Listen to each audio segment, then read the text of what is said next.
Dear students, welcome to the lecture series on the topic Engineering Graphics. Today we are going to discuss about projections of the solids. I am Dr. IPS Ahuja, Professor, Department of Mechanical Engineering, Punjabi University, Patiala.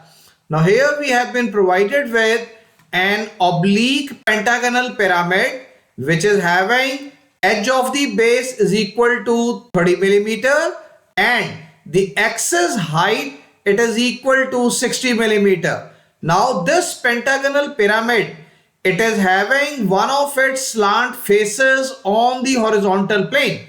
That is, we are going to rotate this pentagonal pyramid in such a way that one of its slant faces it will be located onto the horizontal plane. That is, we are required to rotate this particular pentagonal pyramid with respect to horizontal plane in such a way that this slant face, we can see this is the slant face of the pentagonal pyramid, and this face should be rotated in such a way that this face should be lying onto the ground or onto the horizontal plane. So let us first of all evaluate the orientation of this pentagonal pyramid onto the horizontal plane.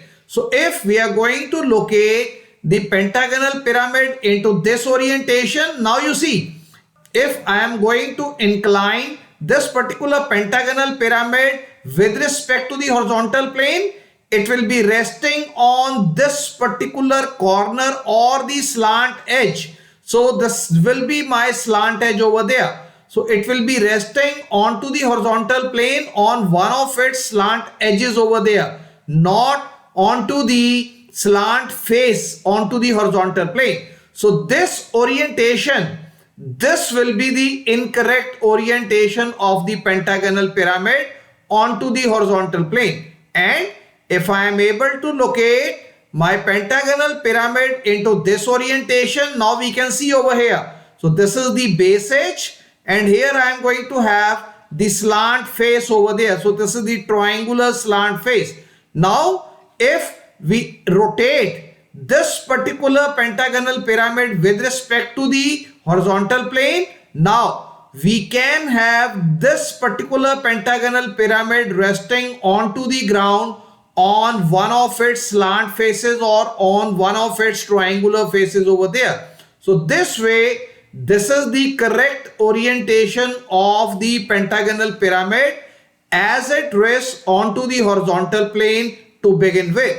Now once we rotate this particular pentagonal pyramid such that the slant face over here it becomes parallel to or it is resting onto the horizontal plane. Now thereafter in the second iteration we have got the edge of the base. Now that is this edge of the base, so which is contained by this slant face. So this edge true length, this is further inclined with respect to vertical plane at an angle of 30 degree. So this way initially the pentagonal pyramid happens to be inclined with respect to the horizontal plane. Thereafter you have this base edge. So this base edge which is contained by this slant face of the pentagonal pyramid, so this is further inclined with respect to vertical plane at an angle of 30 degree. So this way we are going to have the inclination of this pentagonal pyramid with respect to horizontal plane to begin with, and thereafter this is inclined with respect to vertical plane at an angle of 30 degree. So here now we are required to evaluate the orthographic projections of this oblique pentagonal pyramid. So the top view of this particular pentagonal pyramid will be appearing like a pentagon below the XY reference line, and we are going to start with the projections of the pentagonal pyramid as it is resting onto the ground on its pentagonal base over there. So let us draw first of all the pentagonal base of this pentagonal pyramid, as we are going to look at this pentagonal pyramid from the top. So here we have got the pentagon base over here, which we have drawn with an edge is equal to 30 millimeter. So here we have got the edge length of the base of the pentagonal pyramid equal to 30 millimeter. Now we have to draw this pentagonal base in such a way that one of the edge, it happens to be perpendicular to the vertical plane. So here we have got A, B, C, D and E representing 5 corners of this particular pentagonal base over here. So let us now locate the apex point or the axis point for this particular pentagonal pyramid. So in order to locate the apex point or the axis point, so from each one of the corners we need to draw perpendicular bisectors of the opposite side. So wherever these 5 perpendicular bisectors from the 5 corners, they are going to intersect with each other, we are going to obtain the axis point or the center point corresponding to this particular pentagonal pyramid. So we can see here we have the perpendicular bisector from A. Here we have perpendicular bisector from B, which is going to intersect with this edge DE over here. Similarly, perpendicular bisector from point C for the edge EA we have drawn over here. Similarly, perpendicular bisector from point D onto the edge AB we have drawn over here. And finally, perpendicular bisector from corner E for the edge BC we have also drawn. So these 5 perpendicular bisectors of the opposite edges which we have obtained over here, now the intersection of all these perpendicular bisectors, it has provided us with the location of the axis point of this particular pentagonal pyramid, and the name of this axis point is O, O1. So O is the apex point of the axis, while O1 it is the center point corresponding to the base of this pentagonal pyramid.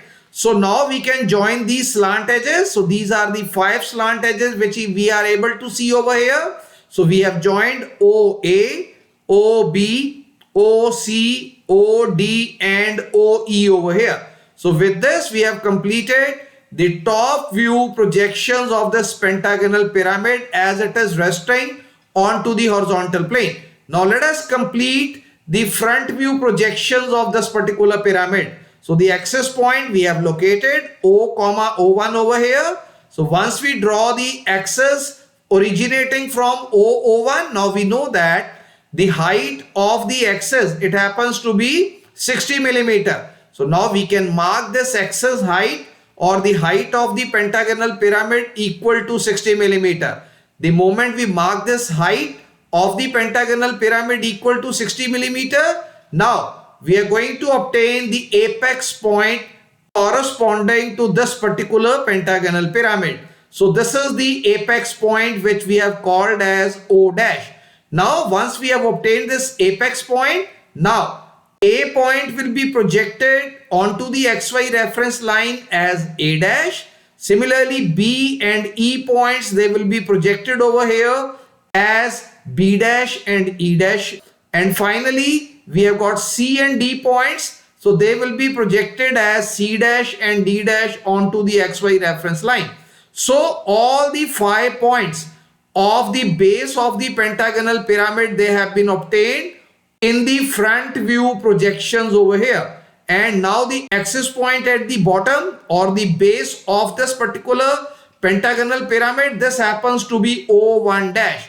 So this way, all the 7 points corresponding to this pentagonal pyramid we have obtained in the front view projections over here. Now we know that this pentagonal pyramid, it is now inclined with respect to horizontal plane in such a way that this slant face, you can see, this is my slant face. So this slant face happens to be O, C and D. This is the slant face now we are going to talk about. So this slant face OCD. So this is O, this is C and this point happens to be D point. Now this slant face OCD, that is in the front view we are going to get the edge view of this slant face over here. So the edge view of the slant face becomes O dash, C dash and D dash over here. Now we have to incline this pentagonal pyramid with respect to horizontal plane in such a way that this slant face corresponding to which we have got the edge view, which is represented as O dash, C dash and D dash. So this slant face should be resting onto the ground or onto the horizontal plane. And once we draw this slant face over here, we can see we know this slant edge length over here. Now this length we are going to mark it onto the XY reference line. So the moment we mark this edge length over here corresponding to the slant face O dash, C dash and D dash. Now we know the distance between C dash, D dash and A dash. We also know the distance between O dash and A dash over here. So from C dash, D dash, I'll mark an arc which is having radius is equal to the distance C dash, D dash to A dash over here. So this distance I am going to mark with the help of an arc. Similarly, the distance between O dash and A dash I also know. So O dash is this point. So again another arc having radius is equal to the distance O dash, A dash I am going to mark. So the moment I mark this distance is equal to O dash, A dash. The moment I mark this distance is equal to C dash, D dash and A dash over here. It is this distance. So I'll be able to locate this point A1 dash into the transformed view over here. That is, if I have rotated this, so I am able to get the same elevation projections in the transformed or in the rotated preview over here. So now having obtained this point A1 dash, now this orientation C1 dash, D1 dash and A1 dash has been obtained. So onto this orientation line, if I measure this distance, point O1 dash can be located. If I measure this distance, the points B dash and E dash, they will also be located. Now you can see this distance is equal to this distance, that is distance between C dash, D dash and E dash, B dash. So if I mark this distance, so B1 dash and E1 dash points, they will be located. And if I measure this distance and mark an arc over here, so the point O11 dash, it will also be located. So all the points of the elevation projection view, they have been located using the mechanism of rectilinear distances into the rotated view or the transformed view over here. So having obtained all the points in the elevation projection view corresponding to the inclined pentagonal pyramid in which one of the slant faces, this is the slant face, O dash, C dash and D dash. So where there is a slant face which happens to lie onto the horizontal plane. So we have been able to obtain the front view projections of this inclined pentagonal pyramid in which one of the slant faces, it is lying onto the horizontal plane. So having obtained the front view elevation projections of this inclined pentagonal pyramid, now we are required to obtain the top view projections of this inclined pentagonal pyramid, which is having one of its slant faces resting onto the ground or onto the horizontal plane. So for that we have to look at this particular inclined pentagonal pyramid from the top. So now how many points do we have in the front view projection? We have got 5 points corresponding to the base of this pentagonal pyramid and 2 points we have got corresponding to the axis over here. So total of 7 points we have got into the elevation projection view. So from all of these 7 points, we are going to draw the vertical projector lines emerging from each one of these elevation projection points in the front view into the top view projection domain over here. And now from each one of the points of the plan projection view of the previous view, now from each one of these points we are going to draw the horizontal projector line. and wherever the horizontal projector lines drawn through these plan projection points of the previous view, they intersect with the corresponding vertical projector line emerging from the same point, we are going to get the location of plan projection point corresponding to this inclined pentagonal pyramid with one face lying on the horizontal plane. So here we can see this is point E. From E we have drawn a horizontal projector line. So wherever this horizontal projector line drawn through point E, it intersects with the vertical projector line drawn through the point E1 dash of the elevation, we obtain the point E1 over here. Similarly, from point D, we have drawn a horizontal projector line. Now the intersection of this horizontal projector line drawn through point D with vertical projector line which has been drawn through the point D1 dash, it has provided with the location of the point D1 in the plan projection view.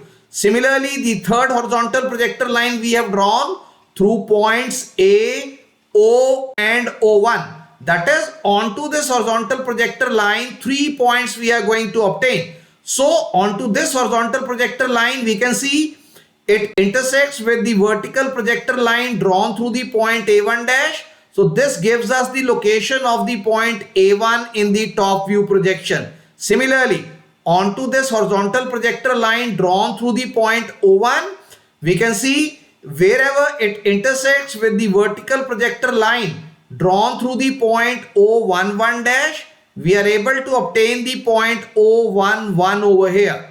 And onto this horizontal projector line, wherever the vertical projector drawn through the point O1 dash will be intersecting, we will be obtaining the point O1 over here.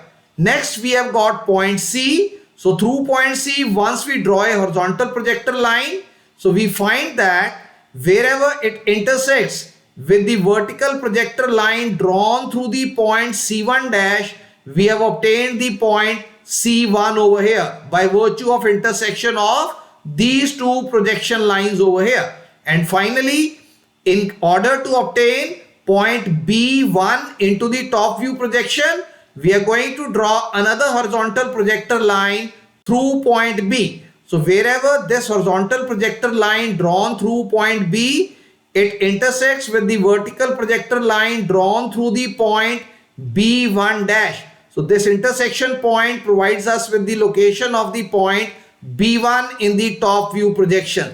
So all the 7 points of the top view projection corresponding to this inclined pentagonal pyramid, they have been obtained. Now we need to evaluate which one of these edges they will be drawn with the help of object lines and which one of these projections they will be drawn using the hidden line. Now you can see, as the observer is going to look at this particular inclined pentagonal pyramid from the top, so now the farthest points from the observer will be C1 dash, D1 dash and O1 dash.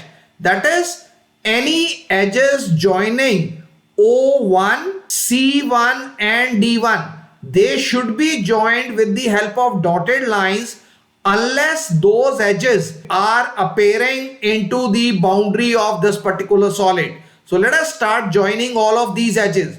Here we have just discussed that anything joining C1, D1 should be joining dotted, but we can see here we have joined it dark. That is C1, D1 we have joined it dark. Similarly, D1, E1 also we have joined it dark, and C1, B1 also we have joined it dark. Why? Because all of these 3 edges, they are forming the boundary of the solid. So these 3 edges, since they are forming the boundary of the solid, so they are not to be drawn as dotted lines. Now once we have joined all these 5 edges, that is A1 B1, B1 C1, C1 D1, D1 E1 and E1 A1, now we need to join O1 A1, O1 B1, O1 C1, O1 D1 and O1 E1 over here. Now we can see O1 A1, if we join, it is drawn as darker line or the object line. Why? Because this edge or this slant edge is visible to the observer because it is lying at the top over here. Similarly, O1 E1 and O1 B1, they are appearing onto the boundary of the solid. So again, they have to be drawn using the object line or a dark line over here. But we can see when we join O1 D1 and when we join O1 C1, they are lying farthest away from the observer. So these two slant edges which are lying at the bottom or which are lying at the horizontal plane, they have been covered by this particular surfaces of the solid. So this particular body of the solid is going to cover these two slant edges over there. So O1 dash, C1 dash and O1 dash, D1 dash edges, they will not be visible to the observer. So here the O1 D1 slant edge and O1 C1 slant edge, they will be drawn as hidden lines or dotted lines over here. So only two slant edges are not visible to the observer. Rest, the other edges, because they are constituting the part of the boundary of the solid, so they have been drawn dark or using object line, even if they are emerging from the points C1, D1 or even O1 over here. Now we see that into this slant face, still C1, D1 edge onto which it is resting onto the ground, it is still true length over here as it appears in the top view projection. So here now in the second iteration, we have been provided with the information, the edge of the base, that is C1 D1, which is contained by this slant face. Which is this slant face? O1 dash, C1 dash and D1 dash.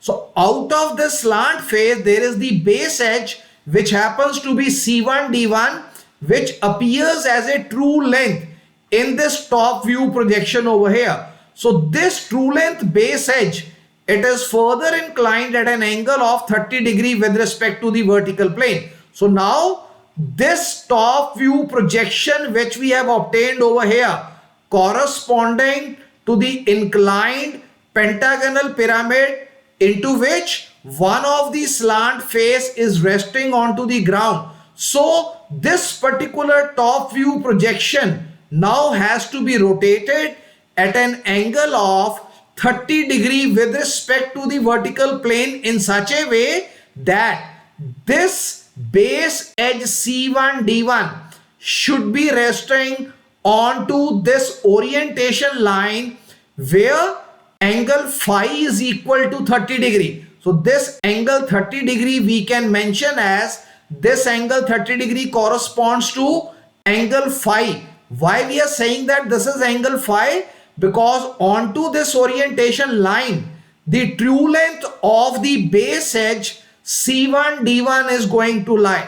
And now we are required to transform or rotate this top view projection from this orientation, that is the present orientation, to another orientation in which C1 D1 will be represented alongside this orientation line which is inclined at an angle of phi is equal to 30 degree.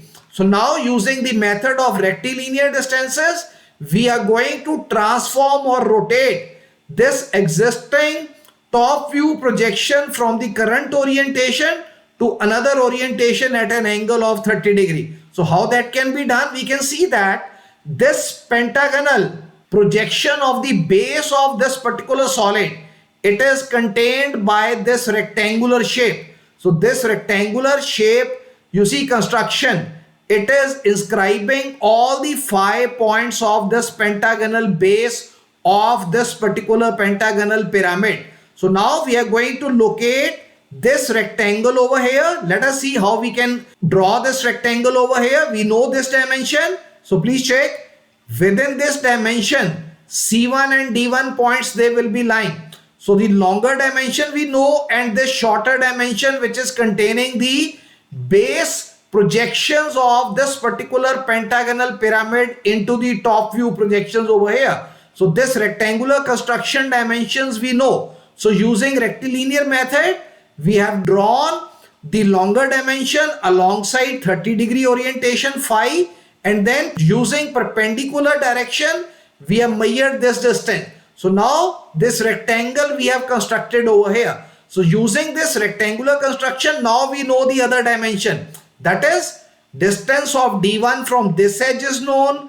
Distance of C1 from this edge is known. Similarly, distance of E1 from this edge is known.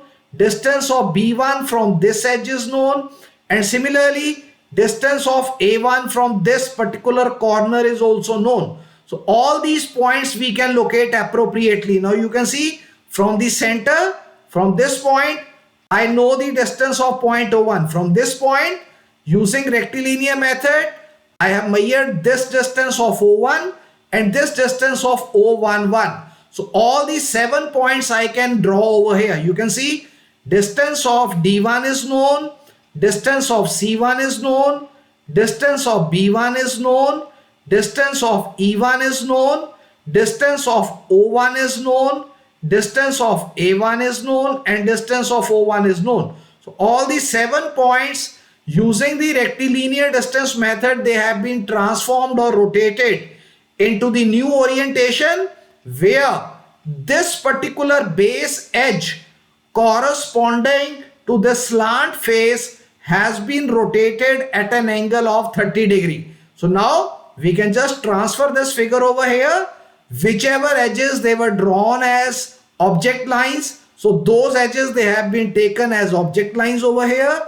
Whichever edges they were drawn as hidden lines, so the same edges we have drawn as hidden lines over here. So we have rotated this top view projection into the new orientation. So this way we have been able to obtain the top view projections of this oblique pentagonal pyramid, in which one slant face, it is inclined with respect to horizontal plane in such a way that it is lying onto the horizontal plane, and the edge of the base which is contained by this slant face, it is further inclined with respect to vertical plane at an angle of phi is equal to 30 degree. So the top view projections we have been able to obtain, and again there are 7 points into this top view projections of this oblique pentagonal pyramid. Now the corresponding front view elevation 7 points we are required to evaluate. So how these 7 points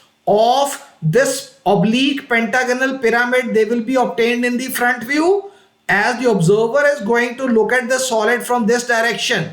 Now from these 7 points we have to draw the vertical projectors into the elevation projection view, and now from the previous elevation projection view we are going to draw the horizontal projector lines, and we are going to evaluate the intersection of the corresponding vertical projectors and the horizontal projectors from the same point. So we are going to obtain the corresponding elevation projection points using this particular principle. So here we can see over here the first point which we have with us is A1 dash. So from A1 dash, once we draw the horizontal projector, wherever this horizontal projector through A1 dash, it intersects with the vertical projector drawn through the point A2. So we are going to get the location of the point A2 dash into the front view projections over here. Next point is B1 dash and D1 dash. So once we draw the horizontal projector line through B1 dash and D1 dash, the intersection of this horizontal line drawn through B1 dash and D1 dash with vertical projectors drawn through B2 and E2 will provide us with the location of the points B2 dash and E2 dash in the front view projections over here. So next we have got the point O11 dash. So once we draw the horizontal projector through O11 dash, wherever this horizontal line will be intersected by the vertical projector drawn through the point O11. So we have obtained the location of the point O22 dash in the front view projections over here. So next we have got 3 points, that is D1 dash, C1 dash and O1 dash. They are all located onto the horizontal line because the slant face was contained by the horizontal plane. So now once we draw the horizontal projector line through these 3 points, now the intersection of this horizontal projector line with the vertical projectors drawn through the points, you can see D2, it will give us D2 dash. From C2, it will give us C2 dash, and the vertical projector drawn through the point O2, this intersection will give us the projection point O2 dash over here. So all the 7 points corresponding to the elevation projection view, they have been appropriately located into the front view projection over here. Now, which one of these edges they will be drawn using the object line, which one of these edges they should be joined using the hidden line, that we need to evaluate. Now please check, as the observer is going to look at this particular solid from this orientation. So which is the farthest point? Farthest point is point D2 over here. So anything, any edge joined with D2 dash in the front view should be drawn by dotted line unless it forms the part of the boundary of the object. So let us join A2 dash, B2 dash, C2 dash, D2 dash and E2 dash and A2 dash, and then we have to join O2 dash with A2 dash, O2 dash with B2 dash, O2 dash with C2 dash, O2 dash with D2 dash and O2 dash with E2 dash. So we must remember only one thing, all the edges joining D2 dash, they will be drawn as hidden line or dotted line unless they are constituting part of the boundary of the solid. Now please check, rest everything has to be drawn dark, so we have drawn everything dark. But here D2 dash and C2 dash we have drawn as dark. Why? Because it is constituting the boundary of the solid, whereas E2 dash and D2 dash, so this edge of the base of the solid has been drawn dotted because it is lying on the back side and it is not visible to the observer, as the observer is going to look at the solid from this side. So D2 dash and E2 dash edge has been drawn dotted over here. Now once we join O2 dash with A2 dash, this should be drawn dark. O2 dash with B2 dash has to be drawn dark. O2 dash, C2 dash, O2 dash, D2 dash, again it will be drawn dark because it is in the boundary. O2 dash, D2 dash lies onto the boundary over here. And finally O2 dash, E2 dash should be drawn as a dark line over here. So this way we can even join O2 dash and O22 dash over here. This is the axis of this pentagonal pyramid, which is an oblique solid over here. So this way we have been able to obtain the front view orthographic projections as well as the top view orthographic projections of this oblique pentagonal pyramid, in which one of the slant faces, it is resting onto the horizontal plane, and the edge which is contained by the slant face, it is further inclined at an angle of 30 degrees with respect to the vertical plane. So this is all for today. So I hope that through this discussion you would have understood about the procedure to evaluate the orthographic front view and the top view projections of an oblique pentagonal pyramid which happens to be inclined to the horizontal plane as well as the vertical plane. So we'll be continuing with further discussion regarding few more illustrative cases of projections of the oblique solids in the coming lectures in this lecture series. So thank you very much. Thanks a lot.